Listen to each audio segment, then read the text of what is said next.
guys, welcome back again to the channel. Today we are going to make this simple beautiful gown with Basque shape at the down part. And as you can see, the gown has two parts to it. We have the gathers and the straight part. So I'll be using this material for my gathers, while this will go for the straight part.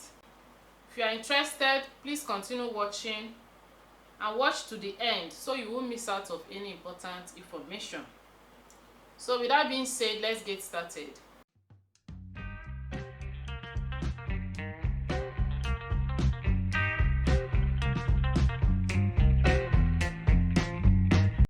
So guys, I have my flowered crepe material here, 1 yard of crepe material flowered, and I have plain crepe material, 1.25 yards here.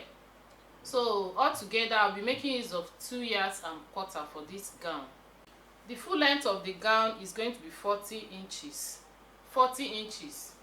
So this one will stop at somewhere 26. That is my hip line, 26 inches. And I'll be using this to complete it. So this one will be around 14 inches in length, while this will be 26 inches in length.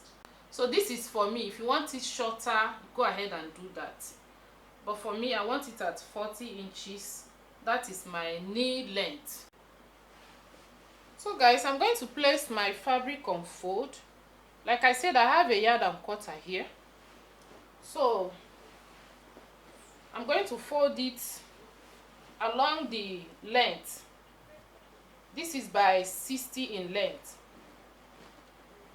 So I'll just fold it like this into 2 along the length.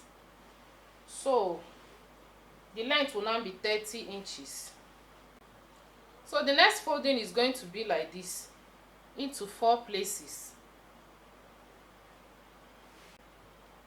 I'll mark my starting point 1 inch. Before we continue, please go ahead and give this video a thumbs up so that others can see it as well and watch. Thank you so much. So guys, I have my 1 inch starting point, and this line is my shoulder line. I'll be cutting this together with the sleeve. So I have here on fold 15 inches. That includes my sleeve length and the shoulder measurement. But I'm going to add extra 2 inches here for the sleeve length, because I want the sleeve length to get to like 9 inches. So by the time I remove my shoulder, which is 16 divided by 2, 8. This is my shoulder here. The remaining will be my sleeve length. What I have here is 7 inches. So I'm going to attach a band, something like a band, to increase the length of the sleeve to 9 inches. Do you understand? It's optional though.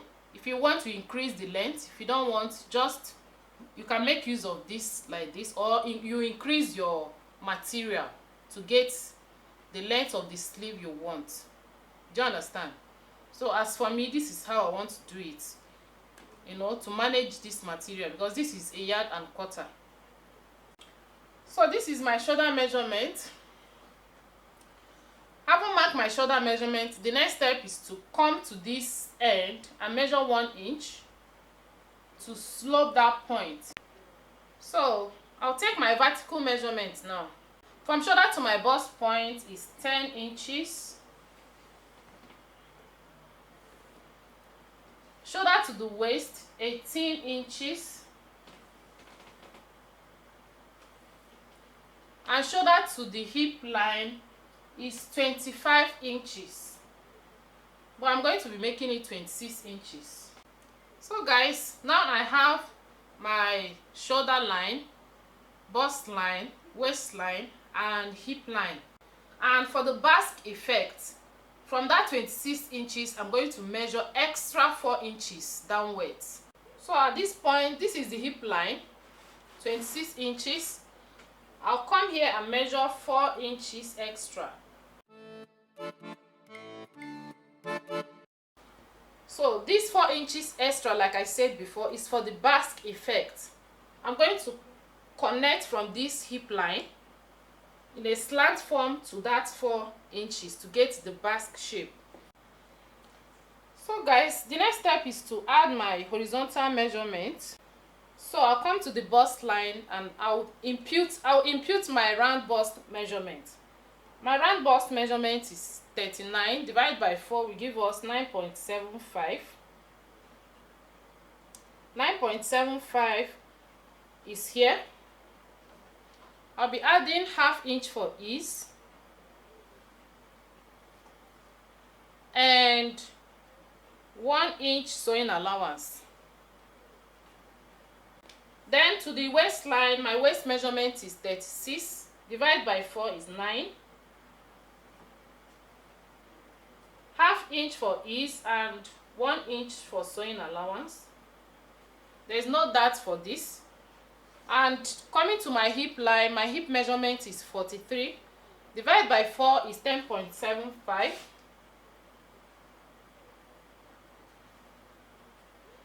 ½ inch for ease and 1 inch for sewing allowance.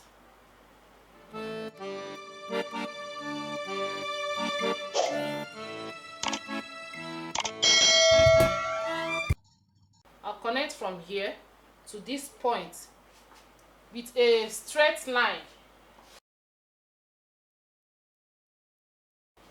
So this is what I have. So guys, the next step is to add my neckline. There's no zipper allowance because there's no zip for this gown. Okay, so everything is equal. The neck width I'll be working with is 3.5. Then for the back side, the neck depth is 2 inches. So for the back side, 2 inches. Because we are cutting the two of them together, I'll connect like this. This is my back neckline. And for the front, the neck depth is going to be 4 inches. Then I'll connect. After cutting the neckline, I'm going to cut the center of the front part straight. I will increase it by 3.5 inches, but it's going to be a straight cut so that it will be easy for me to wear because there's no zipper. So guys, this is it for the neckline. So coming here, the round sleeve I'll be working with is 15 inches. 15 divided by 2 will give us 7.5. Then I mark 7.5. I'll be adding 1 inch for sewing allowance here. And from here, I'm going to connect with a curve. So this is what I have. The next thing I'll be doing is to add my sewing allowance here. I'm going to add ½ inch for sewing allowance here.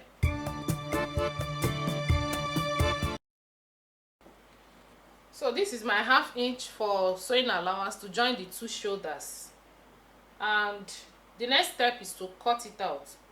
I'll cut the back side, then later I'll remove the back and cut the front.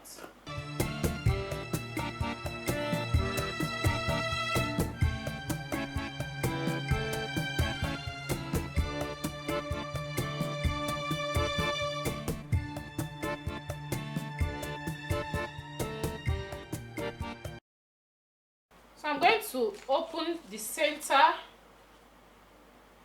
I'll open the center by 3.5.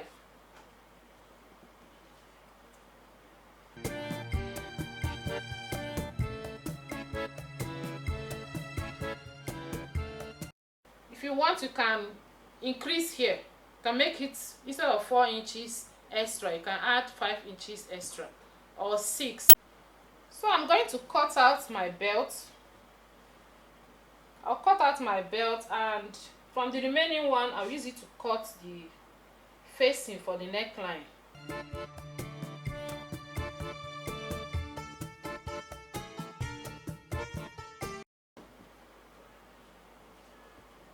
Remember, the length is 60. Do you get? So guys, because the pieces will not be enough to turn the entire neckline, I'll just cut out something to turn this side. I'll turn this side and I will use bias to turn the other side, this side. So we are going to cut the gathers. I have 1 yard here, like I said before, and the length is also by 60. For the length of the gathers, I said is 14 inches. That is, this other one is 26. 26 plus 14 will give us 40. That's the length of my gown. So I'll be adding 1 inch to that, making it 15 inches. So I'm going to cut out 15 inches.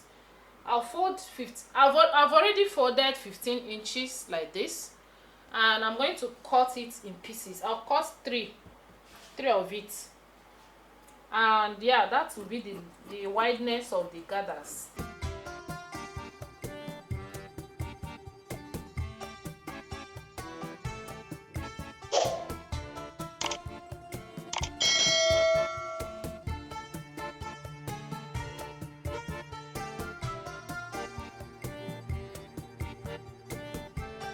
So I have 3 pieces of it like this. So I'll be using this as the wideness of the gathers. If you have enough material, you don't need to pieces your own like this. You can just cut maybe 3 yards, but the length will be 15 or 14 or whatever length you want, and use it for your gathers. Do you understand? Or you can multiply your hip measurement by 3. You multiply it by 3, and then whatever you have, use it for your gathers. Or you can multiply your hip measurement by 2.5, or you can also multiply it by 2, depending on how full you want the gathers to come out or to be. Do you understand? So whichever way you want to do, you choose to do it, is okay. So what I will do now is to go and join these 3 pieces into one. I'll join it and I'll measure it for us to actually know the wideness we have. So guys, after joining the 3 pieces, this is what I have. I'm going to measure it now for us to be sure of the wideness. So I have one yard,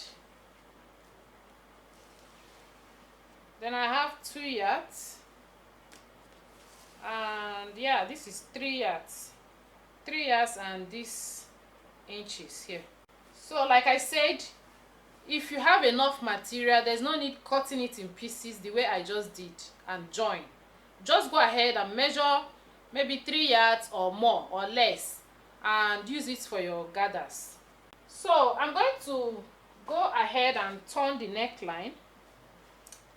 That is the first thing I'll be doing.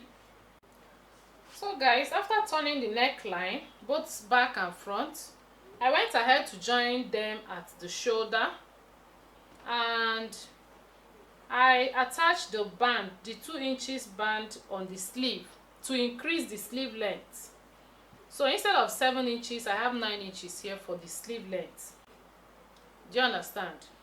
So the next step is to shape the 2 sides. So I'll just place it like this, and I'm going to sew with 1 inch allowance on both sides to shape the 2 sides. So guys, I'm done with the gathers. The next step is to attach it here, to fix it here.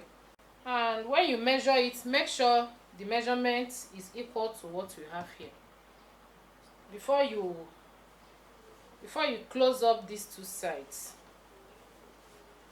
Do you understand? Close it up like this, and then fix it like so. You will follow this shape, the Basque shape, to fix your gathers. Another thing I want to point out is, for instance, you don't want this Basque shape at the back side, because as you can see, I have it at both front and back. If you don't want it at the back side, all you need to do is just trim it off, trim the back side off, and leave the front side. Do you understand? But If you want it at the back and front, then you go ahead and fix it like that. So for me, I'm going to fix it like that because I want the basque shape to be at the front and at the back side. So I'll go ahead and fix it and I'll be right back. So guys, after attaching the gathers, this is what I have. I've equally done my belt. So the next step is for us to cut out some pattern from these pieces and paste it here. It's optional though. If you don't want this step, then you skip it. So if you have not given this video a thumbs up, go ahead and do that now. Thank you so much. So the first step is to place my paper gum on this fabric and use my pressing iron to attach it together. Then after that, I'll cut out the design of my choice.